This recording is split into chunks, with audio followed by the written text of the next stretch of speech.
ऐसी वीडियो रोज देखने के लिए आप मेरे वीडियो को लाइक करें, इस पे कमेंट करें और अपने दोस्तों के साथ शेयर करें। और हाँ, अगर आप इस चैनल पे नए हैं तो इसे सब्सक्राइब करना ना भूलें।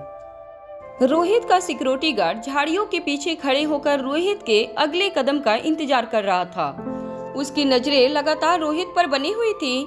उस सिक्योरिटी गार्ड के जहन में बार बार यही बात घूम रही थी कि अगर कुछ प्रॉब्लम हुई तो उसे बस रोहित की जान कैसे भी बचानी है। रोहित जीप के पास खड़े इंस्पेक्टर के साथ काफी देर तक बातें करता रहा।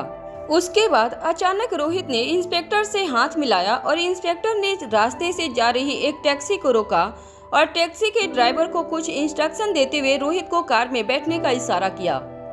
रोहित का सिक्योरिटी गार्ड दूर से ही यह सब कुछ बड़ी अच्छी तरह से देख रहा था, मगर उसके चेहरे पर कंफ्यूजन बढ़ता ही जा रहा था। उसके माथे पर पसीने की बूंदें आ गई थी। उसके समझ में नहीं आ रहा था कि आखिर रोहित पुलिस ऑफिसर के साथ इतनी देर तक बात क्यों कर रहा था। वो सिक्योरिटी गार्ड मन ही मन अब इस उलझन में पड़ गया था। उससे पहले तो सोचा कि वो अपने चीफ को कॉल लगाकर बात करे और उसे बताए कि यहाँ क्या हुआ था, पर अगले ही पल उसे ख्याल आया कि उसे रोहित से नजरें नहीं हटानी है। वो लगातार रोहित को और इंस्पेक्टर को देखे जा रहा था। तभी उसने देखा कि रोहित के लिए इंस्पेक्टर ने जो कार रोकी थी, रोहित उस कार में बैठकर वापस मनाली की ओर जाने लगा। जब रोहित की कार ठीक अपने सिक्योरिटी गार्ड के नजदीक पहुंची तो रोहित का सिक्योरिटी गार्ड एक पेड़ के पीछे छिप गया। एक पल के लिए उस गार्ड को लगा था कि रोहित ने उसे देख लिया था, पर उस गार्ड ने खुद को रोहित की नजरों से बचा लिया था। वो इस वक्त लंबी लंबी सांसें ले रहा था। कार के कुछ दूर जाने के बाद वो गार्ड अपनी बाइक पर बैठकर फिर से रोहित का पीछा करने लगा। एक तरफ वो गार्ड अपनी बाइक से रोहित का पीछा कर रहा था तो वहीं दूसरी तरफ होटल पैराडाइज इंटरनेशनल के रूम नंबर 403 में जैसे ही शर्मिला को अपने कमरे के अंदर बुलवाने के बाद रंजीत ने अपने कमरे का दरवाजा बंद किया। शर्मिला ने पीछे मुड़कर रंजीत की ओर देखा और कहा, देखो, मैंने तुम लोगों से कहा था ना कि मैं अपना काम अच्छी तरह से जानती हूँ, मगर ये काम करने में मुझे थोड़ा वक्त लगेगा। इस तरह मुझ पर नजर रखकर तुम लोग मेरा काम और भी ज्यादा मुश्किल कर रहे हो। अगर यहाँ किसी को पता चल गया कि मैं यहाँ पर किसी सीक्रेट मिशन पर हूँ तो मेरे साथ यहाँ क्या हो सकता है उसका तुम्हें अंदाजा भी नहीं है। इतना कहने के बाद शर्मिला ने आगे कहा, मेरे साथ तुम लोग भी मुसीबत में फंस जाओगे। शर्मिला को इस तरह की बात करते हुए देखकर रंजीत की आंखें गुस्से से लाल होने लगी। शर्मिला की बात पूरी होते ही रंजीत ने भी अपनी आवाज ऊंची करते हुए कहा, तुम्हारे साथ जो कुछ हुआ है उससे ज्यादा बुरा तुम्हारे साथ और कुछ भी नहीं हो सकता। ये बात हमेशा याद रखना और ये भी याद रखना कि तुम्हारे इतने बुरे वक्त में तुम्हें किसने साथ दिया था, किसने तुम्हारा और तुम्हारी माँ का हाथ थामा था। रंजीत की बात सुनते ही शर्मिला के चेहरे से गुस्सा गायब हो गया और उसके चेहरे पर काफी ज्यादा उदासी नजर आने लगी। शर्मिला ने अपने आप ही अपनी नजरें झुका ली और अपना सर झुकाकर वो पास पड़ी एक चेयर पर बैठ गई। पर रंजीत ने धीरे धीरे शर्मिला को अपनी ओर अपनी कदम आगे बढ़ाते हुए कहा, ये मत भूलना कि माँ साहब अगर नहीं होती तो शायद आज भी तुम उस जमींदार के चंगुल में फंसी होती और आज भी वो जमींदार और उसके वफादार कुत्ते तुम्हारी बोटी बोटी करके नोच रहे होते। रंजीत की बात शर्मिला को और भी ज्यादा हर्ट कर रही थी। अपना सर झुकाकर बैठी शर्मिला की आंखों से आंसू बहने लगे। अपने शराब का ग्लास भरते हुए रंजीत ने अपने कमरे में यहाँ वहाँ टहलते हुए शर्मिला से कहा, तुम तो अच्छी तरह से जानती हो कि तुम माँ साहब की लाडली हो, इसलिए माँ साहब ने तुम्हें खुलेआम आजादी दी है कि तुम इस दुनिया में अपना नाम कर सको, पढ़ लिख कर नाम कमा सको। मगर इसका मतलब ये नहीं कि तुम माँ साहब का मिशन ही भूल जाओ। आज तुम्हें मौका मिला है कि तुम माँ साहब और तुम्हारी पूरी बिरादरी का नाम रोशन कर सको। इतना कहने के बाद रंजीत ने शर्मिला की ओर देखा और अपनी भारी आवाज में कहा, जिस जादुई जड़ी बूटी की तलाश में माँ साहब और तुम्हारी पूरी बिरादरी लगी हुई है, वो जादुई जड़ी बूटी तुमसे कुछ कदमों की दूरी पर है। बस हमें अपने कदम आगे बढ़ाने हैं और वो जादुई जड़ी बूटी माँ के साहब के हवाले करनी है। और उसके बाद तो तुम अच्छी तरह से जानती हो माँ साहब के दिल में तुम जैसे समाज की दबी कुचली औरतें और लड़कियों के लिए कितनी इज्जत है। आखिर वो ये जो कुछ भी करना चाहती हैं वो तुम जैसी ही लड़कियों के लिए ही तो करना चाहती हैं। वो ताकत, वो जड़ी बूटी अगर माँ साहब को और तुम्हारी पूरी बिरादरी को मिल जाए तो जरा सोचो, इस दुनिया से हमेशा हमेशा के लिए कमजोर और ताकतवर के बीच का फासला मिट जाएगा। फिर ना कोई ताकतवर किसी कमजोर को कभी अपने पैरों तले रौंद सकेगा और ना ही किसी कमजोर को इंसान के लिए किसी ताकतवर के सामने घुटने टेक कर भीख मांगनी होगी। रंजीत की बातें सुनकर शर्मिला की आंखों से बहते हुए आंसू बढ़ते ही जा रहे थे। रंजीत की बातें शर्मिला के दिल में तीर की तरह चुभ रही थी। शर्मिला को इस तरह रोता हुआ देखकर रंजीत ने शर्मिला के ठीक बगल में बैठते हुए शर्मिला से कहा, ये वक्त कमजोर पड़ने का नहीं है, ना ही रोने धोने का है। ये वक्त है सिर्फ हिम्मत करके अपने आगे बढ़ने का और अपने सामने दिख रही जादुई जड़ी बूटी को हासिल करने का। रंजीत की बात का जवाब देते हुए शर्मिला ने कहा, देखिए मैं कोशिश कर रही हूँ, बाकी मैं अभी इतना ही कहूँगी कि थोड़ा वक्त लगेगा। ये इतना आसान नहीं है कि तुमने कहा और हो गया। जादुई जड़ी बूटी के बारे में रोहित सर भी जानते हैं या नहीं ये हमें पता नहीं है। हो सकता है कि जादुई जड़ी बूटी के बारे में सिर्फ अनिका मैडम ही जानती हों और अनिका मैडम अपनी यादाश्त पूरी तरह से खो चुकी हैं। इतना कहने के बाद शर्मिला ने अपने आंसुओं को पोंछते हुए आगे कहा, उन्हें अपने अतीत के बारे में कुछ भी याद नहीं है और वो कोई दिखावा नहीं कर रही हैं। ये बात भी मैं दावे के साथ कह सकती हूँ। मैंने पिछले कई दिनों से उन पर नजर बना कर रखा है, मगर मुझे नहीं लगता कि वो झूठ बोल रही हैं या एक्टिंग करने की कोई कोशिश कर रही हैं। वो सचमुच अपनी बीती जिंदगी पूरी तरह से भूल चुकी हैं। हो सकता है कि भूली हुई यादाश्त के साथ वो ये भी भूल गई हो कि जादुई जड़ी बूटी कहाँ है। वो है भी या नहीं ये भी तो हम नहीं जानते, मगर हाँ, मैंने माँ साहब से वादा किया था कि अगर जादुई जड़ी बूटी इस दुनिया में है तो मैं जरूर उन तक पहुँचा कर रहूंगी। शर्मिला की ये बातें सुनकर रंजीत के चेहरे पर भी काफी बड़ी मुस्कान आ गई। रंजीत ने सिगरेट का कस लगाते हुए शर्मिला से कहा, याद रखना, ये सिर्फ तुम्हारी या तुम्हारी माँ की कहानी नहीं है, तुम जैसी हजारों मत्स्यों औरतों की लड़ाई है। माँ साहब ने कितना कुछ किया है तुम जैसी लड़कियों के लिए। जादुई जड़ी बूटी अगर उनके हाथ लग गई तो वो और भी ज्यादा ताकतवर हो जाएंगे और खुलकर समाज में तुम जैसी लड़कियों को दबाने की कोशिश कर रहे मर्दों के साथ मुकाबला कर पाएंगे। रंजीत फिर से अपनी शराब का गिलास भरने लगा। कुछ देर खामोश रहने के बाद शर्मिला ने रंजीत से धीमी और दबी हुई आवाज में पूछा, वहाँ मेरी माँ कैसी है? जैसे ही शर्मिला ने ये बात कही, रंजीत मुड़कर शर्मिला की ओर देखने लगा। कुछ वक्त तक खामोशी से शर्मिला को देखने के बाद रंजीत ने अपने शराब का गिलास साइड टेबल पर रखते हुए कहा, तुमसे कितनी बार कहा है कि तुम भूल जाओ कि तुम्हारी माँ अभी भी जिंदा है। वो दुनिया के लिए मर चुकी हैं और तुम अब इस दुनिया का हिस्सा हो, इसलिए तुम्हारे लिए भी तुम्हारी माँ मर चुकी हैं। और तुम माँ साहब का नियम अच्छी तरह से जानती हो, जो औरत एक बार माँ साहब की शरण में आ जाती है वो हमेशा हमेशा के लिए इस दुनिया से अपना कांटेक्ट तोड़ देती हैं। तुम्हारी माँ साहब की शरण में आ गई और माँ साहब की वजह से ही आज तुम पढ़ लिख कर इतना काबिल बनी हो कि अपनी बिरादरी की लड़कियों के लिए कुछ कर सको। इसलिए तुम्हारा ध्यान अब से सिर्फ मिशन पर होना चाहिए। रंजीत की बात सुनने के बाद शर्मिला ने फिर से अपना सर झुका लिया। शर्मिला की आंखों से धीरे धीरे आंसू मोती की तरह पिघलकर बहने लगे। शर्मिला को अपनी माँ की बेहद याद आ रही थी। रंजीत ने धीमी आवाज में शर्मिला से कहा, चलो अब तुमने सवाल पूछ ही लिया है तो कह देता हूँ कि तुम्हारी माँ जहाँ कहीं भी है बिल्कुल सुरक्षित है और माँ साहब के साथ मिलकर इस दुनिया को रहने के लिए एक बेहतर जगह बनाने की मुहिम में जुटी हुई है। रंजीत की बात पूरी होने के बाद शर्मिला ने फिर से धीमी और दबी हुई आवाज में कहा, अगर आपसे हो सके तो मेरी माँ तक मेरा एक मैसेज पहुँचा दीजिएगा। मेरी माँ से कहिएगा कि मेरा छोटा भाई बिल्कुल सही सलामत है और बहुत जल्द वो अपने पैरों पर खड़ा हो जाएगा। मैं जमीन आसमान एक करके भी उसका इलाज करवा कर रहूंगी। और एक बात मेरी माँ से जरूर कहिएगा कि मैं और मेरा भाई उसे हर पल याद करते हैं, हम उसे बहुत प्यार करते हैं। रंजीत से ये बात कहने के बाद शर्मिला अपनी जगह से उठी और कमरे से बाहर जाने लगी। तभी अचानक रंजीत ने अपने शराब के गिलास से शराब पीते हुए शर्मिला से कहा, देखो, तुमसे वादा तो नहीं कर सकता कि मैं तुम्हारा मैसेज पहुंचा पाऊंगा या नहीं, मगर कोशिश जरूर करूंगा। मगर शर्मिला, इतना जरूर याद रखना कि माँ साहब के मिशन से जुड़ने वाली लड़कियां क्या शपथ लेती हैं। जैसे ही रंजीत ने ये बात कही, शर्मिला की आंखें चौड़ी हो गई। शर्मिला फटी हुई आंखों से मुड़कर रंजीत की ओर देखने लगी। वो अच्छी तरह से जानती थी कि रंजीत क्या कहना चाहता था।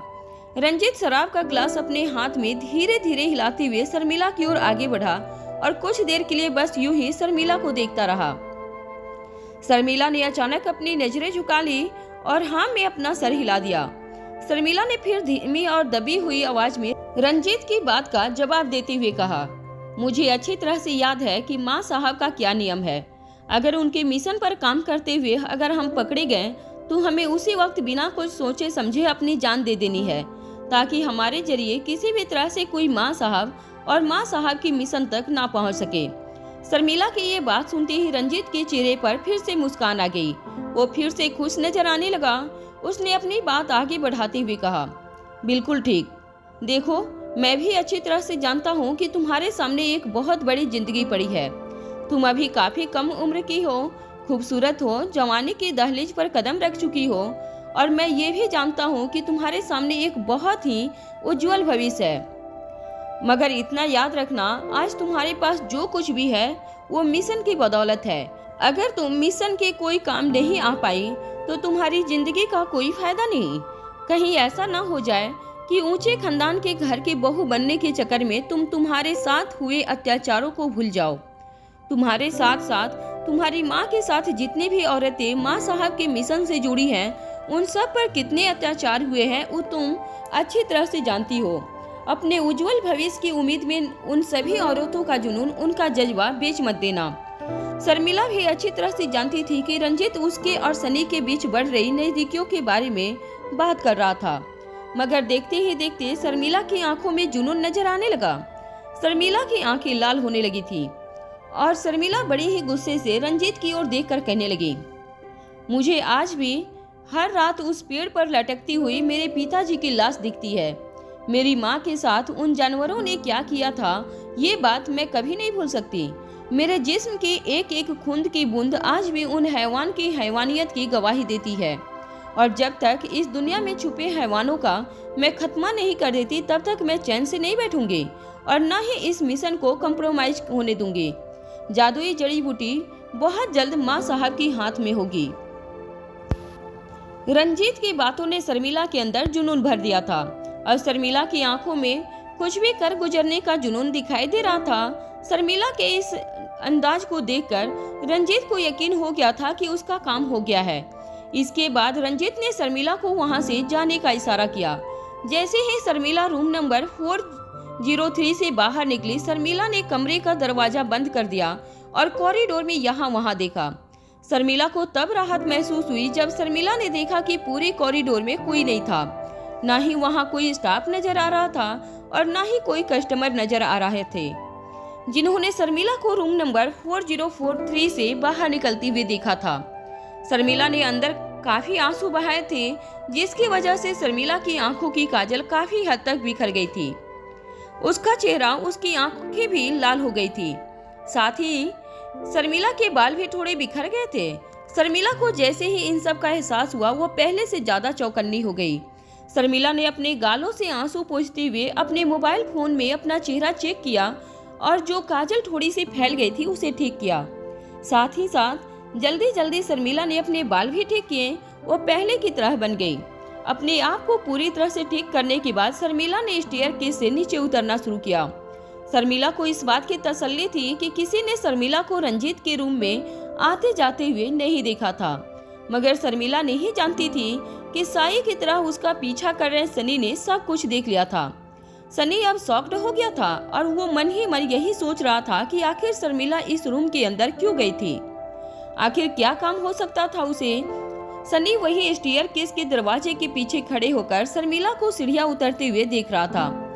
शर्मिला ने सनी को नोटिस नहीं किया था, मगर सनी एक ऐसी जगह पर छिपा था जहां से वो शर्मिला को आसानी से देख सकता था, मगर शर्मिला उसे देख नहीं सकती थी।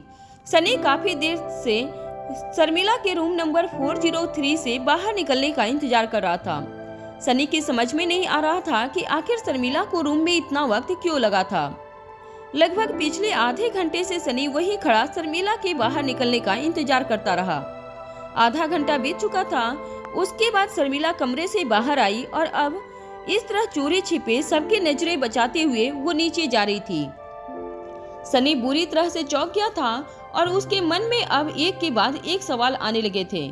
शर्मिला का इस तरह का बर्ताव देखकर सनी के दिल में एक अजीब तरह का दर्द महसूस होने लगा था।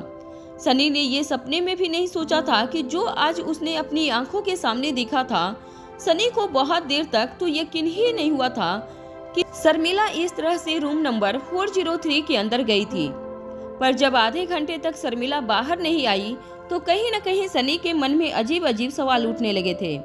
सनी जहां मन ही मन शर्मिला के बारे में सोच रहा था तो वहीं शर्मिला धीरे धीरे स्टेयरकेस से उतरकर ग्राउंड फ्लोर पर पहुंची और सीधे अपने बाल संवार कर लॉबी में दाखिल हुई।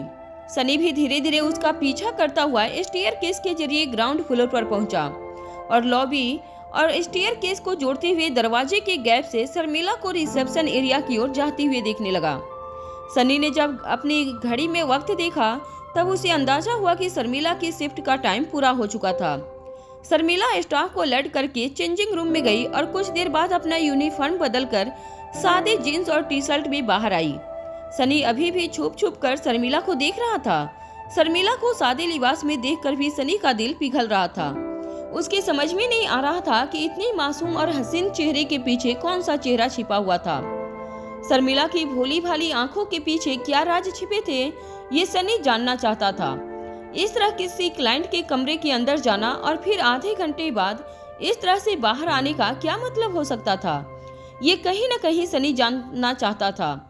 जिस लड़की को सनी ने बेहद प्यार किया था, जिसके साथ पूरी जिंदगी बिताने के सपने सनी ने देख रखा था और जिसकी कहानी सुनने के बाद सनी का दिल रो उठा था, आखिर उस लड़की का असली चेहरा क्या था, ये सनी जल्द से जल्द जानना चाहता था।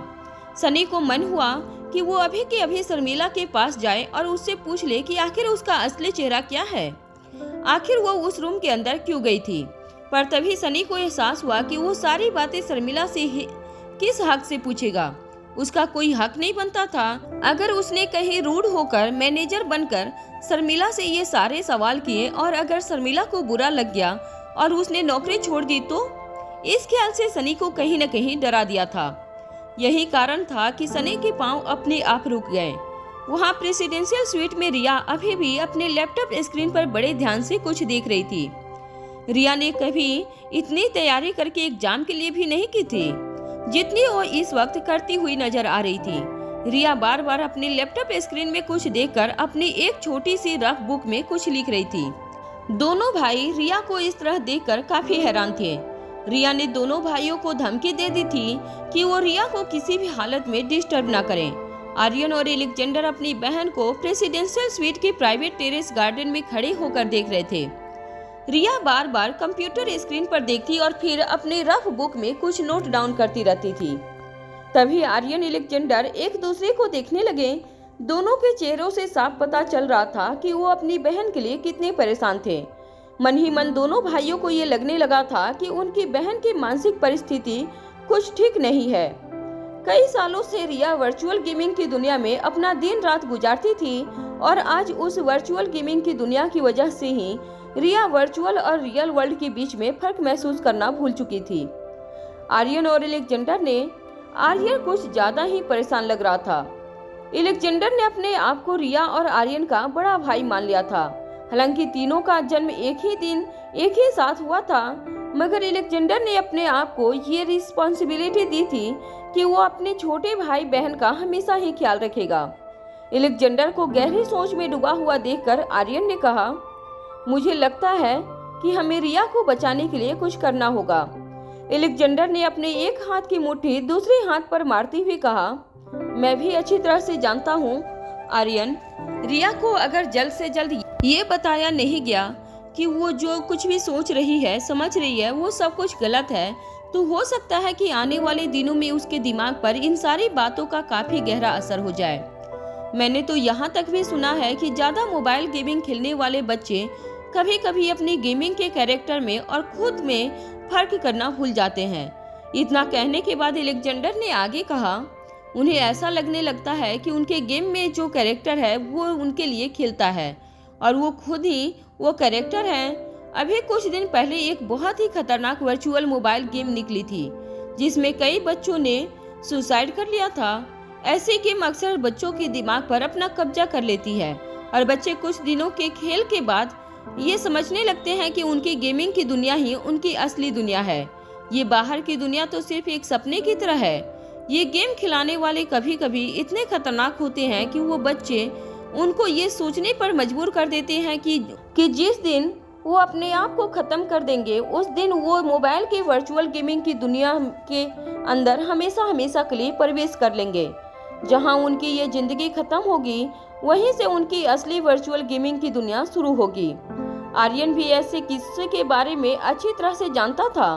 पिछले दिनों देश और विदेश के कई टीनेजर बच्चों ने एक गेम का इतना एडिक्शन बना दिया था कि उस गेम को वो अपनी असली जिंदगी समझने लगे और इस गेम के एक टास्क के तौर पर उन्हें कहा जाता था कि उन्हें अपनी जिंदगी खत्म करनी थी और अगर वो अपनी जिंदगी खत्म कर देंगे तभी वो गेम में अगले लेवल तक पहुंच पाएंगे। बच्चे गेम के साथ इतने अटैच हो गए थे कि उन्होंने अगले लेवल पर पहुंचने के लिए सचमुच अपनी जिंदगी खत्म कर दी। एलेक्जेंडर और आर्यन दोनों के चेहरे पर चिंता साफ नजर आ रही थी। तभी एलेक्जेंडर ने आर्यन के कंधे पर हाथ रखते हुए कहा, अगर हमारी मम्मा की याददाश्त खोई नहीं होती तो मुझे यकीन है कि मम्मा ही रिया का इलाज आसानी से कर सकती थी, क्योंकि जहाँ तक इस दुनिया में न्यूरो साइंस का कोई सबसे बेहतरीन डॉक्टर है तो वो सिर्फ मम्मा ही है। मम्मा आसानी से रिया के इस हेलुसिनेशन और रियलिटी के बीच झूल रही जिंदगी को सही पटरी पर ले आती। आर्यन को एलेक्जेंडर की बात अच्छी तरह से समझ में आ रहा था और एलेक्जेंडर की बात का जवाब देते हुए आर्यन ने कहा, मम्मा की याददाश्त कब वापस लौटेगी ये तो हम भी नहीं जानते, मगर कहीं ऐसा ना हो कि मम्मा की याददाश्त लौटने से पहले रिया की हालत और भी ज्यादा बिगड़ जाए। आर्यन की बात पूरी होने से पहले ही एलेक्जेंडर ने आर्यन की पीठ थपथपाते हुए कहा, ऐसा नहीं होगा, जब तक बड़ा उसका भाई जिंदा है रिया के साथ ऐसा कुछ भी नहीं होगा। तुम फिक्र मत करो, हम दोनों भाइयों को ही मिलकर अब कोई रास्ता निकालना होगा। जब रिया के दो बड़े भाई रिया की सिचुएशन की गंभीरता समझकर रिया की मदद करने के लिए प्लानिंग कर रहे थे, तभी रोहित के बेडरूम में अनिका लगातार यहाँ वहाँ घूमते हुए कोई ऐसा सुराग ढूंढने की कोशिश कर रही थी जिससे अनिका को रोहित की असलियत के बारे में पता चले। अनिका ने बेडरूम का दरवाजा अंदर से बंद कर रखा था और रोहित के बेडरूम से लेकर पलंग के नीचे अनिका ने हर चीज की छानबीन की थी, ये पता लगाने के लिए कि कहीं कमरे के से कोई ऐसा सुराग मिले जिससे रोहित के असली मंसूबों के बारे में उसे पता चले। अनिका अच्छी तरह से जानती थी कि उसके पास वक्त बहुत कम था, कभी भी रोहित वापस लौट सकता था। रोहित के लौटने से पहले अनिका को कोई ऐसा सुराग ढूंढना था जिससे ये पता चल सके कि रोहित का असली चेहरा क्या था। श्रेया ने रोहित को मर्डरर कहा था। अनिका ने एविडेंस की ट्रे में वो शराब की बोतल और सिगार के टुकड़े देखे थे जो उसे रोहित के बेडरूम में नजर आए थे, मगर इस वक्त पूरे बेडरूम में अनिका को कहीं शराब की बोतल नहीं दिखाई दे रही थी। मगर अनिका को एक साइड टेबल के ड्रॉवर से एक सिगार का बॉक्स जरूर मिला था। अनिका ने जब उस बॉक्स से सिगार निकाल कर देखा तो उसे ये महसूस हुआ कि ये वही सिगार थी जिसके टुकड़े उसने एविडेंस ट्रे में देखे थे। मगर अनिका ये भी जानती थी कि ये कोइंसिडेंस भी हो सकता था कि किसी एक ही तरह के सिगार कई लोग पीते हो। अनिका को ज्यादा आश्चर्य उस कोइंसिडेंस पर था कि एक ही तरह के सिगार के साथ एक ही तरह के शराब पीने वाले लोग इस वक्त मनाली में कितने हो सकते थे। तभी प्रेसिडेंशियल स्वीट का मेन डोर अचानक अनलॉक हुआ।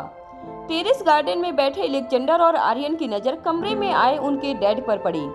जब रोहित ने देखा कि तीनों बच्चे अपने अपने काम में बिजी थे तो रोहित ने एलेक्जेंडर और आर्यन के पास आकर पूछा, ये रिया क्या कर रही है? इतना कहकर रोहित रिया की तरफ देखने लगा। तभी एलेक्जेंडर ने अपने दोनों होठों पर उंगली रखते हुए रोहित से कहा, वो रिसर्च कर रही है। वो ये जानने की कोशिश कर रही है कि एक ही वक्त पर एक आदमी दो अलग अलग जगह पर कैसे दिख सकता था। एलेक्जेंडर की बात सुनकर रोहित ने उन्हें एक हल्की सी मुस्कान देते हुए पूछा, और तुम्हारी मम्मा वो कहाँ है? आर्यन ने इस बात का जवाब देते हुए कहा, मम्मा थक गई थी इसीलिए वो बेडरूम में जाकर आराम कर रही है। आर्यन के सर पर प्यार से हाथ फेरते हुए रोहित भी अपने बेडरूम की ओर जाने लगा। दोनों भाइयों ने देखा कि रोहित भी पूरे दिन की थकान महसूस कर रहा था। रोहित जब अपने बेडरूम के पास पहुंचा और उसने दरवाजे के हैंडल पर हाथ रखकर दरवाजा खोलने की कोशिश की तो वो चौंक गया। दरवाजा अंदर से लॉक था